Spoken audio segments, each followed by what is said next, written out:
I really need to memorize where these buttons are. Figure out these buttons. I always mess up the buttons. Anyway, welcome to the Hangover with Cosmos. Welcome. This is the second part of the Hangover because we started the Hangover in the main episode. Oh yeah, we kind of did. We got a little bit of went on a little bit of our soapbox, little ranting, but that's okay. The main episode. I just want to say, hey Tyler. Hey Tyler. Oh my God, Tyler. I'm glad it warms the little corner of his heart. Yeah, I'm glad with his little scorpion tiny heart. Yes, we're I bet he's got big heart. We're probably still having some buffering issues, but whatever. Anyway, the main episode was High in the Sky for July of 2025. We highlighted Scorpion. We talked about some space news, such as James Webb taking a direct image of an exoplanet for the first time, and of course, most importantly, the Rubin Observatory live and functioning now in the Atacama Desert. Beautiful image. Yep, capturing images, capturing some amazing images of space, and discovering a whole shit ton of asteroids we didn't know about, and 2100. And we'll discover a whole shit ton more.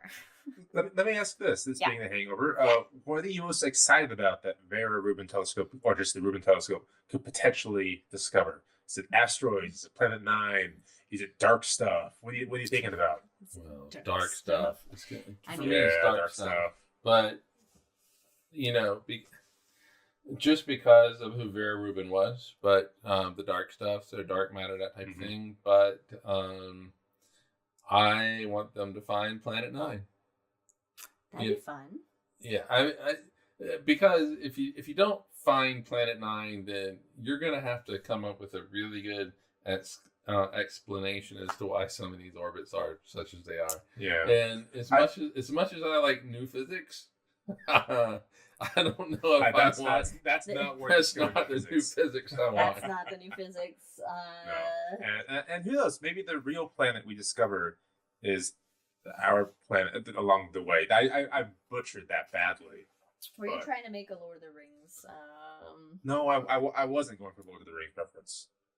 It's the real friends made along the way. The planet we discovered is the planet. I butchered it. I apologize. I'm a couple drinks in now. It's fine. If we discover Planet 9, then does it become the 9th planet in the solar system, or is it going to be They're gonna have to look at its orbit. I mean, all right. So with the definition, that would open up such the Pandora's box. If it's like a Uranus-sized planet, but it's tilted, for example, and lots of asteroids or cloud objects in it, like that's fascinating. Yeah. So then you can't just by the definition. But so they would have to change the definition. I guarantee you, they would. They would, because it's definitely not an exoplanet. Tally too. Oh my God. I'm going to say that if you find Planet 9, you really can't call it a planet. If you're in a region where it's going to be pretty damn near impossible for it to clear its orbit. It's most likely... No. I think at that point, you have to change its definition to a planet. No, okay. If it's a solid-sized object, you have to change the definition. That is wrong. And that's fair. That's fair. Mm-hmm. I would actually love them to be able to put some sort of just way of quantifying things, which has been my beef all along. And it's like when we had that conversation in Prague with the punk rocker. This was a guy that was actually at the IAU conference that decided that definition. He also played in a punk band in the 80s. In the 80s in Prague under Soviet rule. In Czechoslovakia, now the Czech Republic, or Czechia. Which was under Soviet rule at the time. And so punk was just like... Actually punk. It was actually punk. And he could have been arrested, and thrown in the gulag somewhere. But anyway, he was like the definition. They changed it overnight. Or the criteria. They changed the criteria overnight. And I think do we have an episode or a shot about that? We remember us? Yeah. We talked about Pluto. Yeah, and it's really fascinating history how that conference was put together. Not the conference itself, but the last day of voting, how it was put together, who was actually there, who actually voted on it. It's fascinating altogether. Now, Go check that out and an episode of time. Is Planet Nine? Is it there a hypothesis that it was like it's a rogue planet that it was not even formed in our solar system? I haven't heard that it's a rogue planet. If it's an object big enough to change or impact the orbit of Neptune or Uranus, for example, Neptune, it would have to be sizable. So I can't imagine an object that far away with that mass being I don't think it's impacting Neptune significantly. It's these other dwarf planets. It's the other that are it's impacting it. Their orbits. And so mathematically there's a high chance that there has to be there. So that's why I say it's a very Uranus Neptune type of situation. Mathematical. Yeah. Mathematical. I don't suppose it's possible to have like an what do we call it, an Earth-sized black hole out there, right? Right. Possible. We can have a black hole orbiting the sun, little tiny thing. It's possible. Because that'd be cool. It's possible, but the Right. mass that you're talking about is bigger than an Earth mass. You're talking, they're saying The mass like has to be big Neptune. enough. You can't have a mass for a black hole that's that. Well, then The mass you itself. open up this whole primordial black holes thing, Yes. and so primordial black holes, small little black holes, massive mountain at this point. It came from the primordial ooze. Yeah, and so like the only black holes that primordial black holes that can be in existence from the Big Bang would be about the size of a mountain.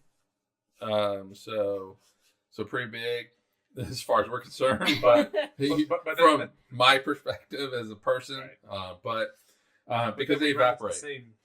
And we run into the same issue as, is a rogue planet of that size. The sun probably can't capture that within orbit. The sun's not going to capture a black hole object sticking in orbit at that distance. There's no way. So it'd be fun. It'd be cool. Would we see if it? I mean, if it was a black hole, which is highly unlikely. But would we see some like distortion, some gravitational lensing? It's going to be like the event horizon is going to be really small. So that distortion is going to be really tiny. You kind of have to be. It's going to be like a trillion in one shot. Is there still a concern that CERN could create a black hole by accident that swallows the Earth? No. God damn it! No. Yes. It would be cool. I have the proof. It would be cool though. Black hole weaponry. Maybe if they actually completed and finished that giant collider they were building in Texas that they just stopped funding in the 90s. Maybe then. Even bigger. So is there just like a haunted, like partial tube under the ground somewhere in Texas? Yeah, there's. I mean, okay. First of all, since you brought it up, so you create this, this black hole out of CERN. It's immediately from Hawking radiation is going to disintegrate. It's like, whoop. Yep. And so because the mass is not as much as you think that's being created in these collisions, and so it would pretty much immediately evaporate into gamma rays. Which I'm not saying you can't necessarily detect that. If you get this like weird spike of gamma rays that happen, it's like, okay, we have to account for this. But it's not like it's going to, because everybody was like, CERN's going to make these black holes. They're like, it's going to suck the world in. They're going to turn it on, and the whole world's going to go.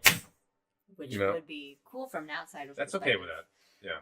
Right now, I'm okay with that. There was one time I was scripting something for the planetarium, and I forget what I was making.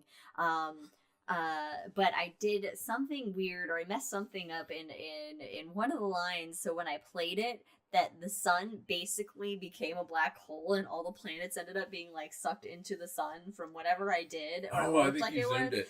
And I wish I remember. I wish I kept that version because it was actually kind of cool, but not what I was trying to go for. But I was like, "Oh, Yeah, I think there's a thing where you can like zoom into a part of the sky and it looks like things are kind of. I didn't zoom it. It was something with like this like orbit, something with the motion that it like got. I messed up something when I was changing something, and it was they all went like into this. They all just went into the sun, cool. and I was like, "Wow, That's pretty cool." That's cool. All right, Brian, you brought up the question. So, what are you wanting to see come out of? I mean, you got to take dark stuff, right? You got to figure out what these galaxies are fully made of, not just stars and planets and dust and gas, but we have this dark matter holding these galaxies together. Like, if you could solve that riddle that's been there for what, almost 100 years now? Yeah. I mean, if you go as far back as Wiki, yeah. check our episode on Fritz Wiki." Yeah. There's a shot episode. Oh, that's right. Yeah, there wasn't a shot. It was a full episode. It was the full episode. That's right. Yeah, so what is holding galaxies together? So I would love a Planet 9. Of course, I want to find new near-Earth objects.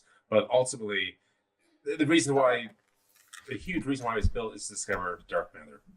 That's what we want. I think we have a cat who's coughing up hair or something. Yeah, no, definitely dark matter. This is what Rubin's for, right? And so it's, or at least one of the things. So it's going to be really interesting to see what comes out of it. And I'm excited for, for all the pictures. Imagine, I can't even imagine in 10 years what we're going to know. It's going to be, I'm going to bet that Rubin rewrites some science books on some things. I mean, science books can be rewritten next couple years anyway for different reasons. But yes, for actual science, it's going to discover significantly more and will rewrite many chapters. Especially in the story that is, dark matter, and it's aptly named after Rubin, Vera Rubin. She didn't get her Nobel Prize. She was very gracious about it. But she's going to live on in this observatory and all the data that comes down from it and all of the wealth of knowledge that we get from that data. It's the Hangover. It also, number one, makes me giddy and excited, but also makes me mad that this is the future we could be promised. This Vera Rubin telescopes, multiple missions, so many more things, and it's being completely slashed and destroyed. So we'll angry about that. Yeah, well, the good news is that there are other space agencies around the world. Absolutely, there are other space agencies. There are, other countries that are wanting to, take up the banner of science and, and all of that. It might be for,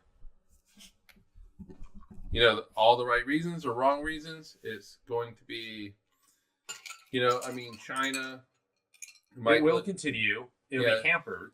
It will be hampered, but it will continue. So China might, take up the flag and march forward, mainly out of, national optics and stuff like that. But, the U.S., we should be better. We should be better. And, we should just be better. It was a hairball, by the way, if anybody wants to know. Nice. It was a hairball.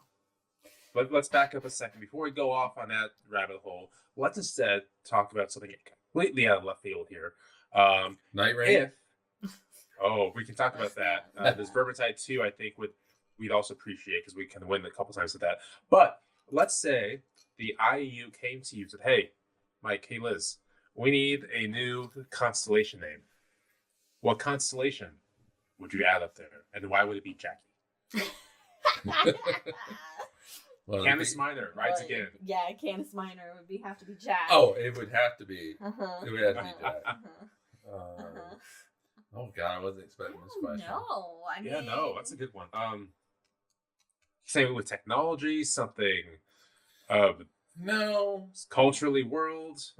I don't like the Southern Hemisphere technology constellations. It just feels of the moments. I want something timeless in there. Yeah, I mean, we did the whole technology thing when we went south of the equator. Microscopium. Yeah, telescopium. Like but no, I think. Look, what is it? What is it that unites people or engages people? It's stories. Water. The TikToks. Food.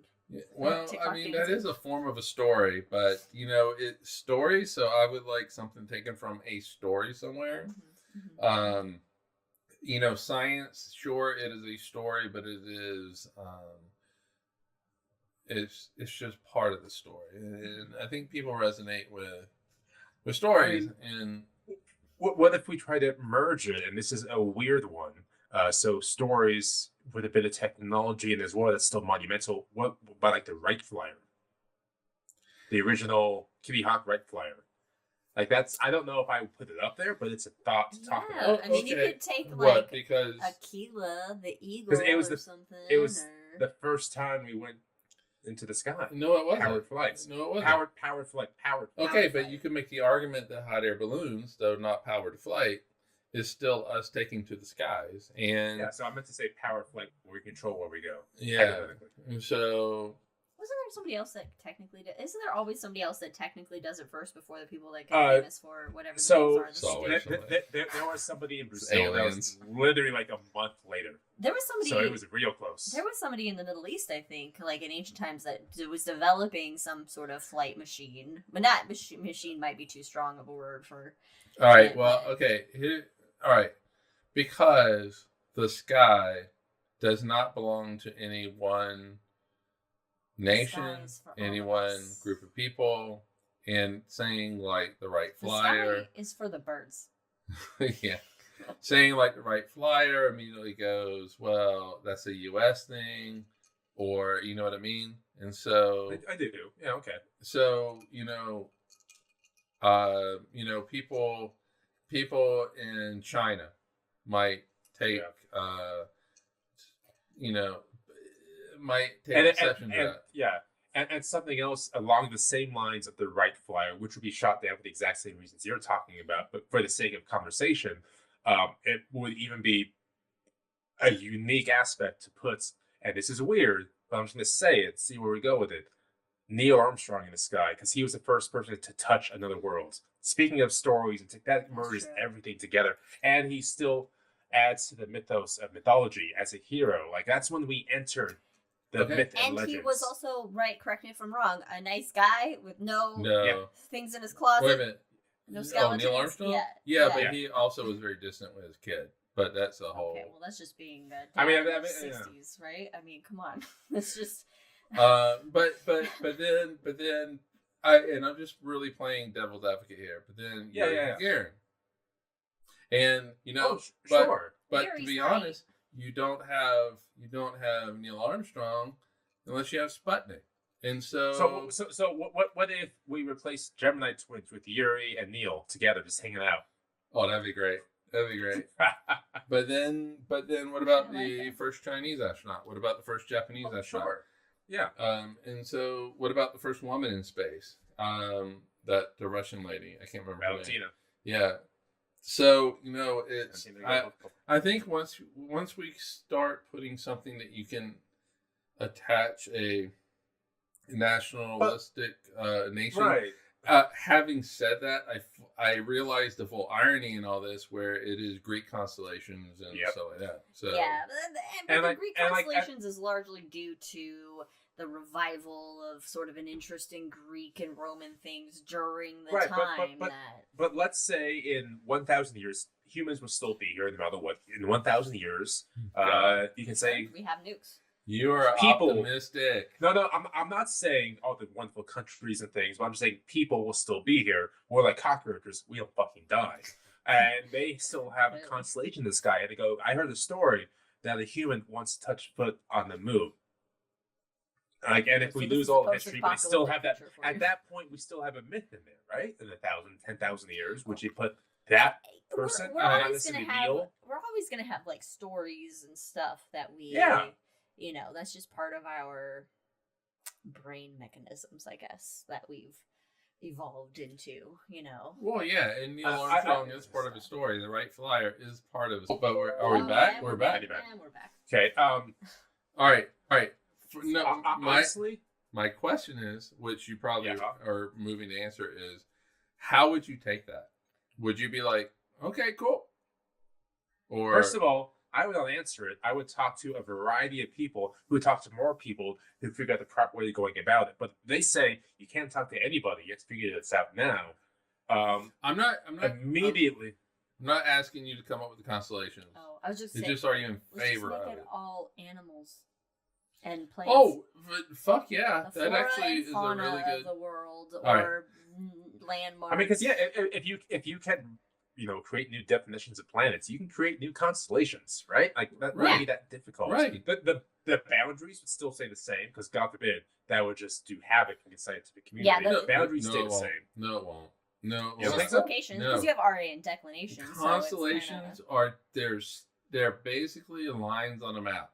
They Mhm. are meaningless. When it comes to an astronomer, it's quick and easy for an astronomer to say there's a supernova in Taurus, but when it comes to the astronomical community, what they say RA it is and that this Dec. RA, this Yeah, declination, yeah, and yeah. so That makes sense.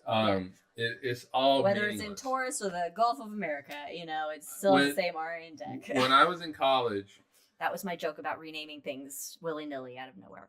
when I was in college, I minored in astronomy because that's all I could do. I could not major in astronomy. That's why I majored in physics. But at no point did we learn a fucking constellation in my astronomy class. I majored in history. Don't even talk to me about what I did. So yeah. because I can't So do math. so constellations are meaningless. So astronomers aren't really going to care. Yeah, astronomers It don't just seem to- changes the name No. of whatever they say. All right. Real astronomers don't really know. Like, you could be like, "What's that in the sky?" And they're absolutely like, "I not. don't fucking know." It's the Big Dipper. Oh, I didn't know that. They're like, Yeah, "Look, so I'll astronomers- explain to you fucking, the stellar evolution, but I can't tell you what this fucking And constellation I do is." think that's kind of hilarious that real deep astronomers, they can tell you all sorts of things, but when it comes to what's that, I don't know. It's a When I star. explain black body radiation, only because you were watching a video about it. Yeah. I So can't tell you what the fucking planet is up right now. yeah, it's oh my gosh. I mean, it's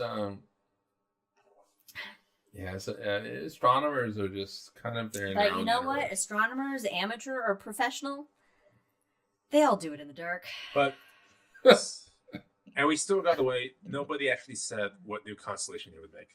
I don't No. know. Oh well, I don't because know. it's such a. You have to think about. You this. have familiar constellations and stuff and pictures I that's do, like. I do think I would put the 10 minutes of drunk thinking about and talking about the footstep, the first footstep on the moon. I think that's worthy. Which constellation would that be? Or what grouping of stars? Something that's in like the this. Southern Constellation. Oh, Something the that's Northern stupid. Crown maybe could be a part of a footstep. Oh, you could do Orion with it Oh, because I it's like the Orion. belt. Orion is 'Cause so. you could do that's like one of the lines in the footprint. I Because mean, if that you would look be at the really good. footprint, Orion. That would be really good.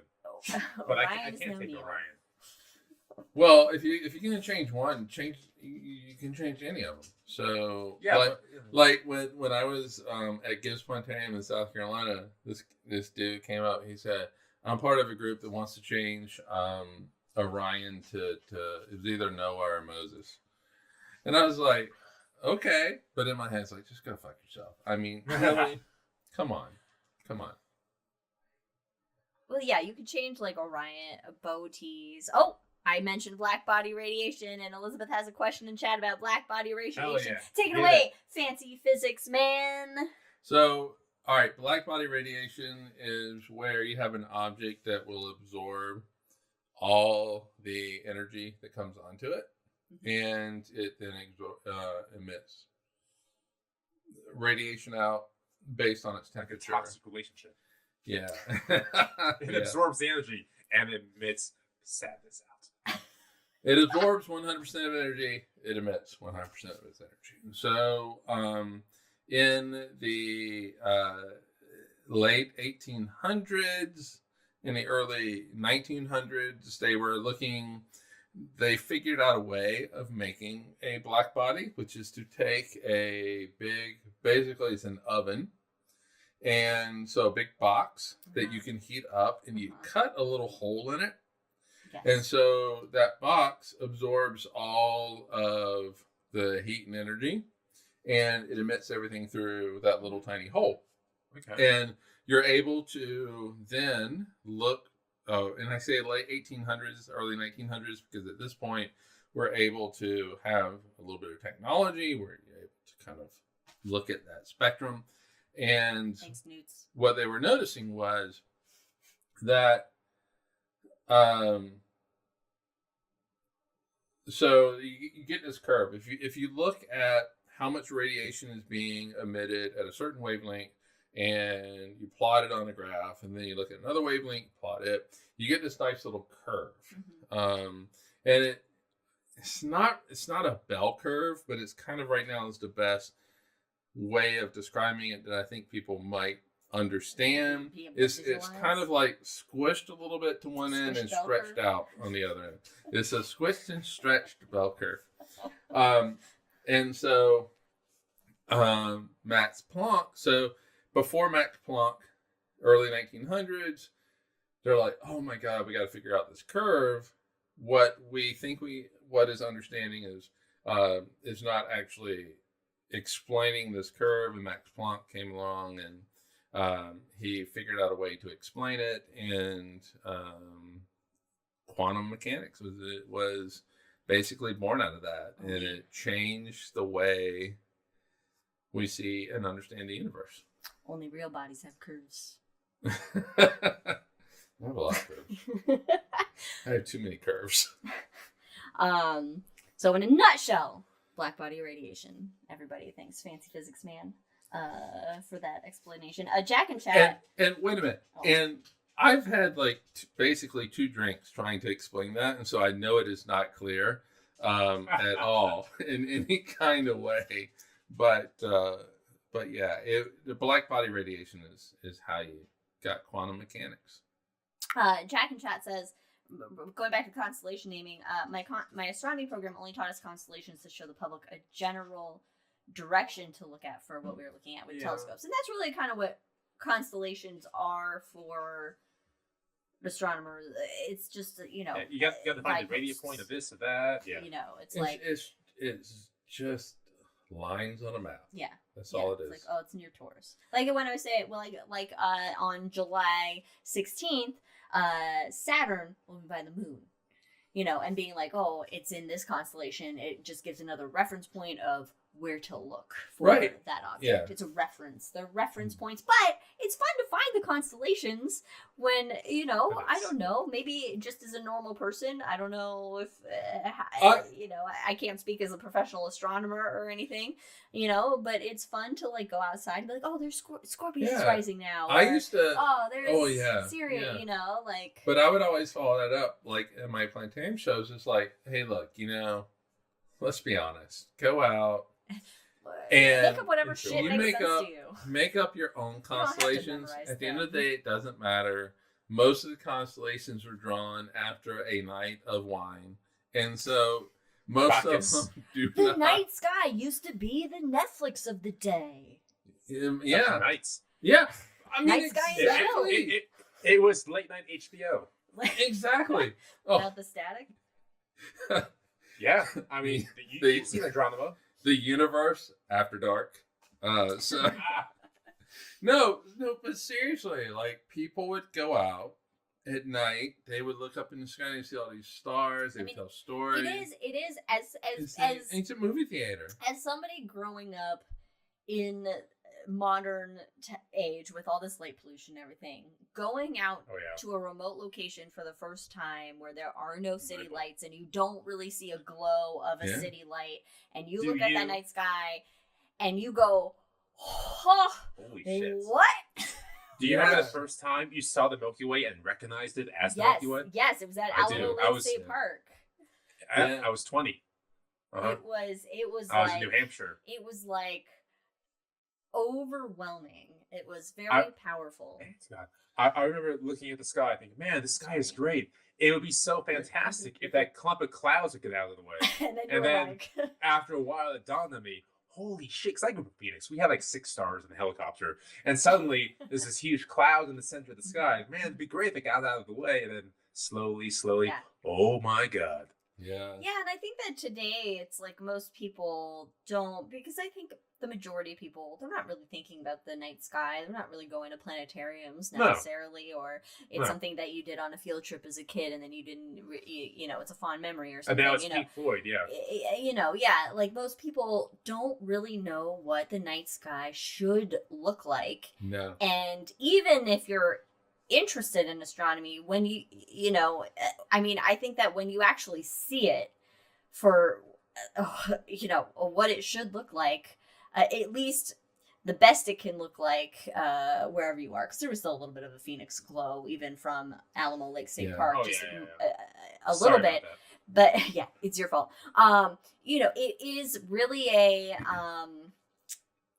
I don't know. It's something like transcendent about it where you're like, just like, wow, it's absolutely gorgeous. And it's almost, I won't say this is an equivalent thing because I do not have the experience of being an astronaut going into space and into the ISS or whatever and seeing that perspective or anything, but I can imagine that it's a similar sensation, probably on a lesser degree, of seeing that Earth from a beyond Earth. Yeah, and that's called the overview effect. Yeah, it's just like, wow, like there's so much more than the pettiness that we.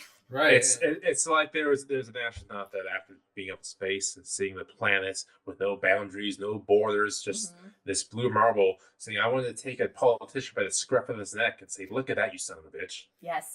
Yeah,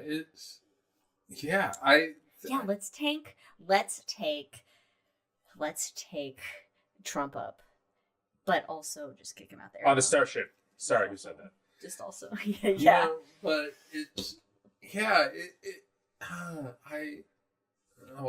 the night sky is what unites us all, and no, seriously, it is what. No, I'm agreeing with you. Yeah, and I think I firmly believe this. I have never done this, but I firmly believe this. Where we live, we have we have a bunch of Trump supporters, and I do think it. Well, what was the guy's name? Our neighbor. He moved. We don't need to name him, but we'll just call him. All right. Well, we'll call him Edward. Let's call him Andy. Andy. Okay. Andy. It's close to that. Yeah. Okay. Yeah. Andy was in our neighborhood. He's moved. Yeah. He's in another. He's a nice guy. He brought me. What's that dish?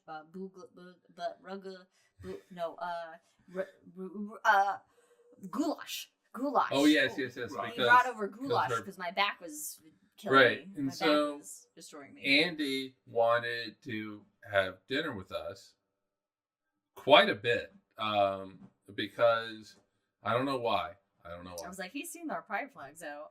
Yeah, but he and I was like, there would be nothing that Andy and I could talk about. You guys would be best friends. He thought we could be best friends, and I'm not really sure why. Because we have 2 different pride flags out, and obviously he noticed neither one of them.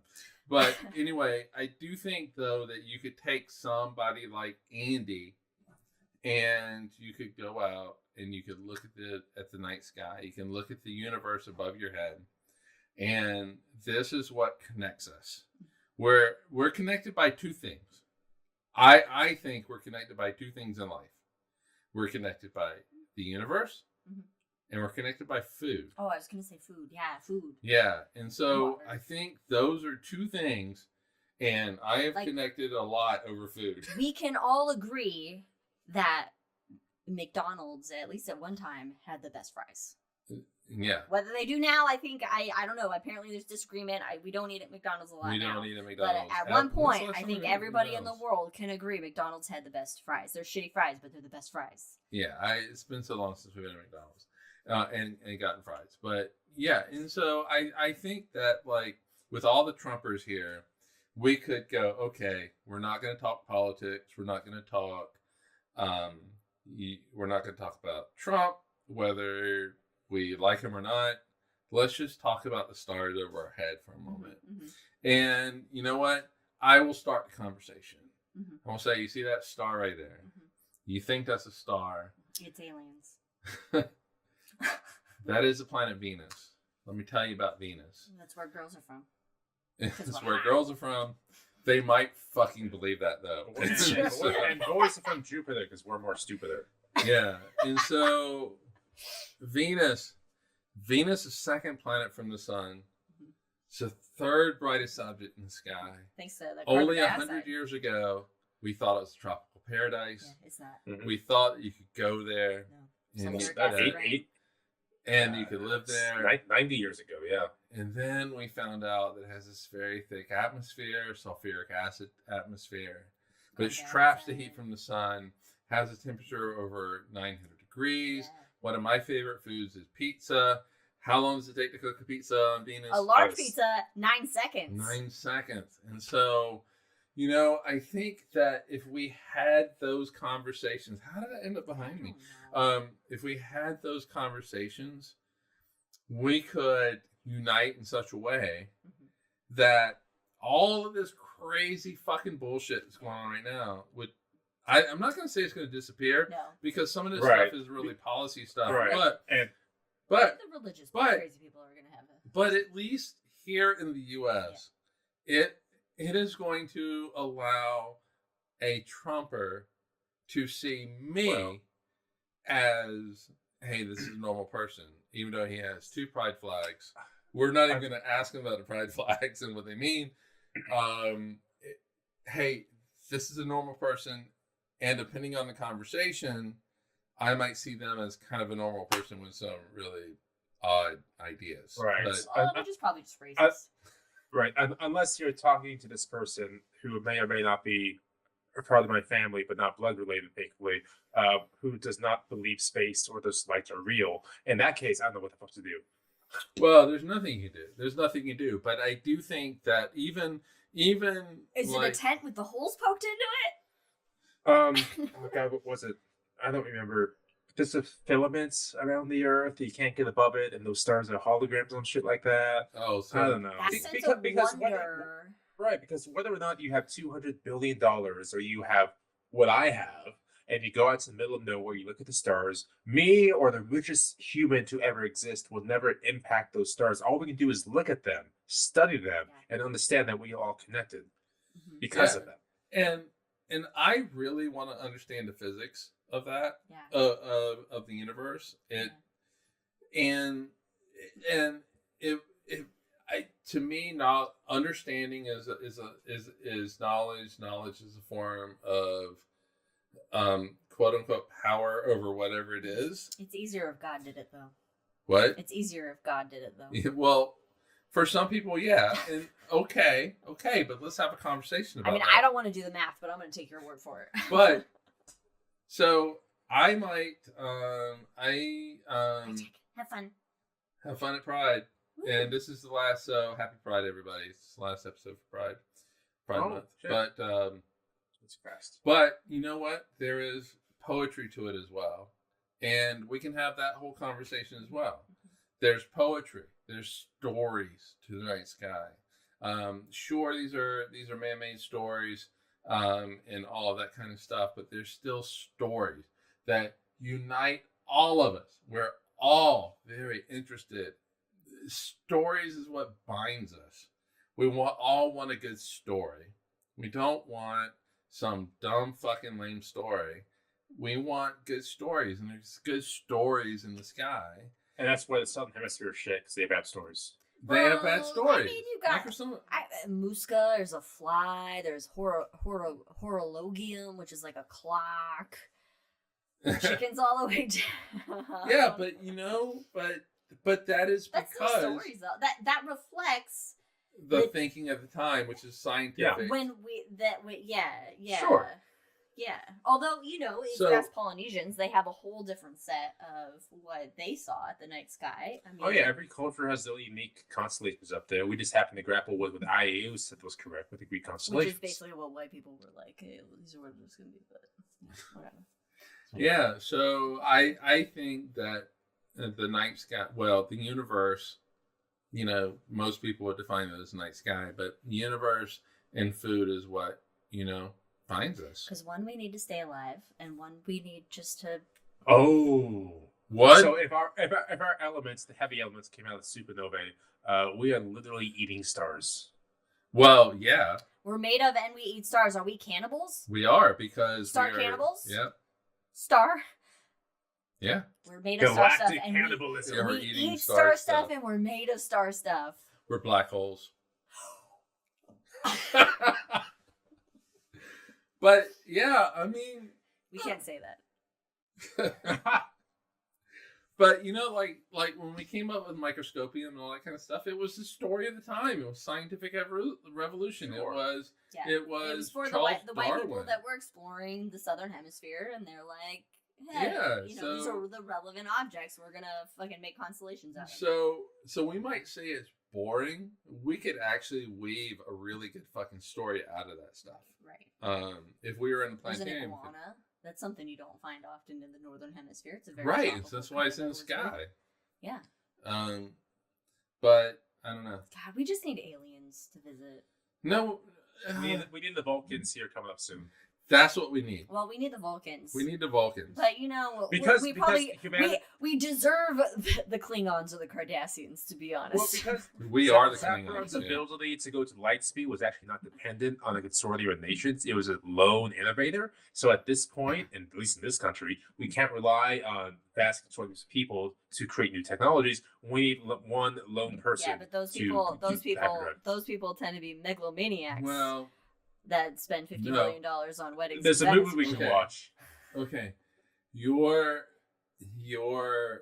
paradigm shifts don't always come from megalomaniacs. I'm looking at Einstein. I'm looking at Newton. I'm looking at Aristotle. Yeah. But I mean, sure, Aristotle, maybe a megalomaniac. I don't know. I mean, but I would say just the shift though today is that for anybody to have time to do all these thought experiments or to do these, it's like people need to have like money to have the time to make the things, to do the things, or to think of the things. It's so like or you need to do right. Be at or somebody somebody that's thinking of these great things. Maybe they don't have the money to get into college to then, and so it's just. But there's a difference between being a multi-billionaire and having a comfortable living. Like I feel I have a comfortable living, right, and I am not a billionaire. $400 billion for a particular billionaire whose name was just dropped in chat. It's I mean, they don't need that money. They don't even need 1/400th of that. So all I want is enough to have a house. That's all I want. That's all I want. Then you need $400 billion. But you're correct. I know that we have said this. I know we have said this before. How many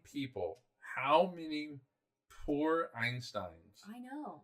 Yeah. Have we just lost to history? How many Einsteins? How many Mozarts? Yeah. How many of these creative, brilliant people have we lost? Well, I think it's a quote by Stephen Fry. Have we lost in the rice fields that just died? Yeah, or the cotton fields, or just.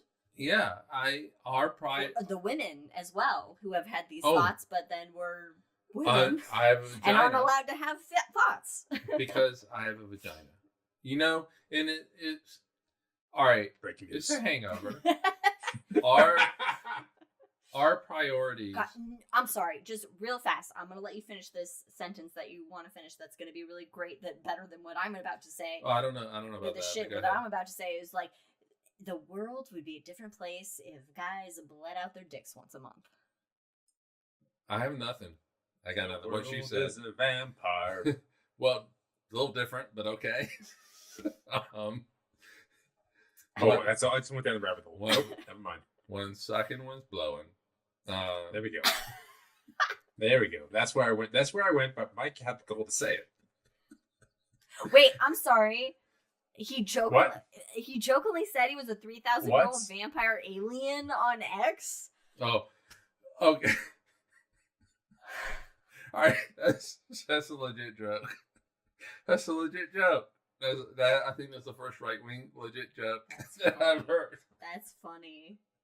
Where's Wesley? Yeah, I don't even remember what I was going to say. So.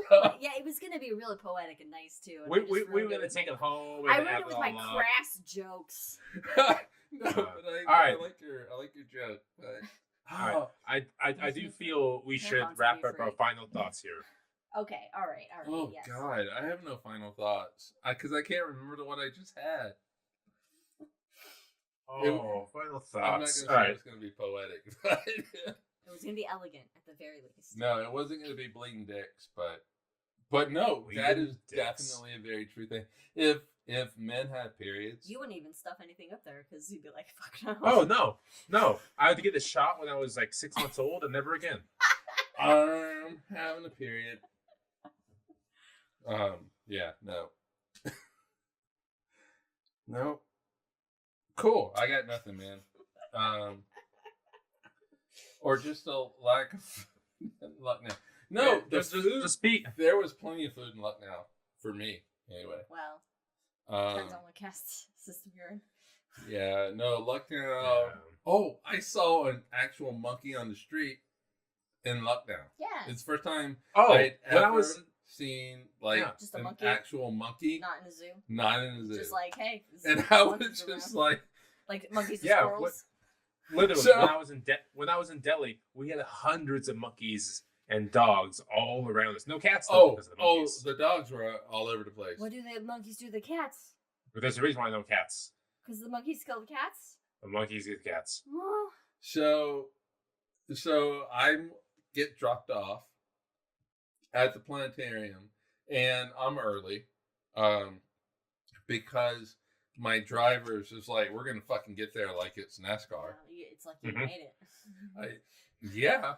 They know what they're doing, though. There were times where I was like holding on. They know what they're doing. This is insane. It's because the car doesn't have any dents. The driver's still alive, so you figure out he knows what he's doing. So you're just enjoying the ride, and like Jesus Christ, this is insane. Enjoying, kind of a loose word there, but anyway. All right, so I learned to do it. I get dropped off, and I'm walking up towards the entrance and stuff, and there's a little monkey there, and he's walking to me. I'm walking to him.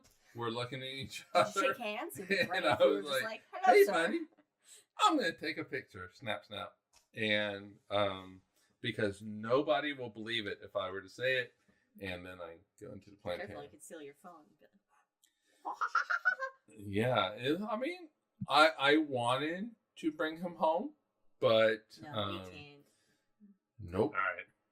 All right. Anyway, yes. We have some shots. According to Elizabeth in chat, fund NASA. Fund NASA. Fund NASA more than the military. It's better for everybody involved. But also resist. Resistance is not futile. No. Call your reps. Call your reps. 511.org. Is that it? 5calls.org. 511. I don't know what 511 is. 5calls.org. Anyway, cheers, everybody. Wait, are we ending the episode? Are we ending it? Wait, I got to officially end it. All right. Thanks for everyone for joining us on this episode of The Hangover with Cosmos. It was, I would say this was a fun hangover. We went through a lot of wild rides. What was our original episode? Our main episode was High in the Sky for July of 2025, so check that out. And also just check out the night sky and just enjoy being alive and appreciate nature and this earth. Go out, take a moment, look at the night sky. It will center you. There's not a lot of habitable places on Earth, let alone in the universe. So enjoy it while you're here, and just, I don't know, be kind, be nice, don't be shitty. Don't be a dick. Yes. What is it? Don't Will be a dick. Wheaton says, "Don't be a dick." Don't be a dick. Hashtag Will Wheaton. Hashtag don't be a dick. Don't be a dick. #resist. Thanks, everybody, for joining us. We will see you next time. When we talk about, we'll let you know. Something great. Oh, Something no. magical. What you got to do is what we're talking about, and then it cuts to black. Oh, I don't Liz, have do the it. timing Do that. on that. Okay, ready? Where we talk about...